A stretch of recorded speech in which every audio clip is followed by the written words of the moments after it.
The Oklahoma City National Memorial and Museum is asking individuals, companies, and organizations to recommit to the Oklahoma Standard as a way to commemorate the 20th anniversary of the Alfred P. Murrah Building. In the days and weeks that followed April 19, 1995, Oklahomans came together to help the injured, the grieving, and the first responders. Our state's compassion and generosity quickly became known as the Oklahoma Standard. Memorial officials say this year is more important than ever to keep that spirit alive by committing to one act of service, one act of honor, and one act of kindness. In 2008, when I first arrived here as a member of the Thunder, at that time we didn't even have a name for the team. It was just the NBA basketball team in Oklahoma. One of the first things I did, because I was living in the Skirvin, I just got here, there was like 2 of us on the ground. I was looking for a practice facility. I was trying to get my wits about me, about everything that we had, all the work we had to do. I went to see a Red Hawks game one evening, and I did that because I kind of wanted to get a sense of like the people, and where we were and what we were about to embark on, and try to learn a little bit about the community. And obviously, people that are attending sporting events would be helpful for us. And I remember being at the game that night, and then later after the game, I walked around downtown area just really thinking about what it was that we had in front of us. And the thing that struck me the most, and I still have these notes written down on a piece of paper that I look back on often, is we had an unbelievable opportunity here because of the people, because there's such a sense of community in Oklahoma City, because people do come together. And the history of the city became very, very important to our understanding as an organization. So we started a process of bringing all of our players, new players, and staff members in basketball operations to the museum and the memorial to try to learn more about the heritage of the city. And the reason why is because if we're going to represent the city, if we're going to represent Oklahoma internationally and obviously nationally, it's important for us to understand the heritage and what came before us, and not just to walk into Oklahoma City with the expectation that we're going to receive universal support because this is an NBA basketball franchise. The franchise has to be an embodiment of the value systems that exist in the community, and we've worked very hard to try to put that into place.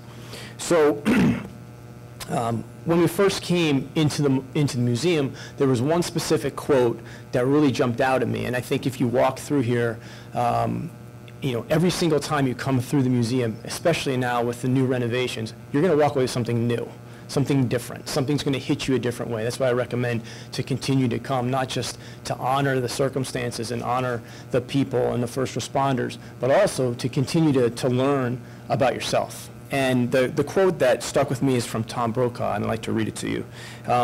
It says, Oklahoma has earned its place in American folklore as cowboy tough and proudly self-reliant.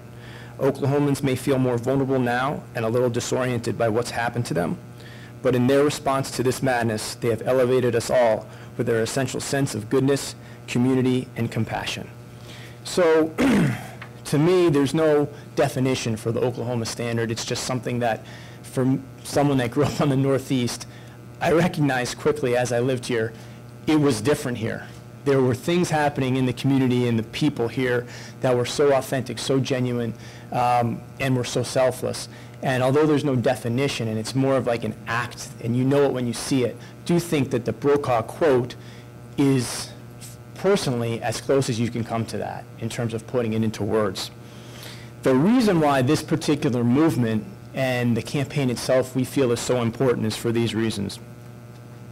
In recent years, we've watched this city and this state grow, expand, innovate. It's reached new heights, and it's going to continue to do that because of the leadership that's in place, because of the ambition that exists in the city, because of the vision that so many people have here. At the same time, the bedrock of the city is the people. It has been, and I believe it will continue to be. The authenticity, the resiliency, the optimism, and the gratitude of the individuals that comprise Oklahoma City is really the bedrock that allows all these other things to grow and innovate. At the same time, as the growth and the expansion takes place, there is a sense of purpose, I believe, that we have to embrace, which is that if you look at the facts and figures, more and more people have to come into the city in order for it to expand, in order for it to grow, in order for it to innovate. And just by scale, those people that arrive, they're not arriving with the knowledge base of the standard. They're not arriving with the history. They're not arriving with these things. And it's not for not wanting to know these things. It's just because they haven't been orientated. And as we reach for this better day and this continued growth, we have to be very careful about there being a dilution of what makes this place so unique and so special. So in a strategic planning meeting in this very room with a lot of different people from the board that was being run by Susan and Carrie, it became clear to all of us that there was a need for some recognition and awareness of the Oklahoma standard in the present day. That as we grow and as we expand and reach for greater heights, there needs to be a proportional recognition that for new people coming into the city of what the standard is to them. So that's when this idea was hatched. We really feel strongly about the campaign because it recognizes history and heritage.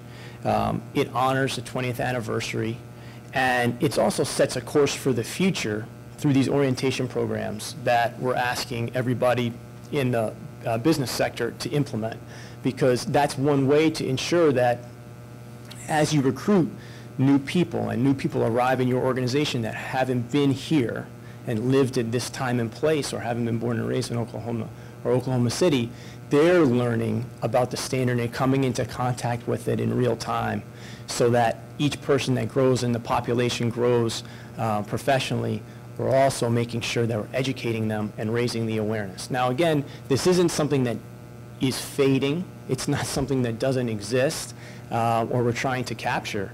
It's something we're just trying to reaffirm, and I think it's something that we should all be very proud of, because as somebody that has lived in a lot of places and I travel quite often for my job, I can tell you that what is here is very hard to get.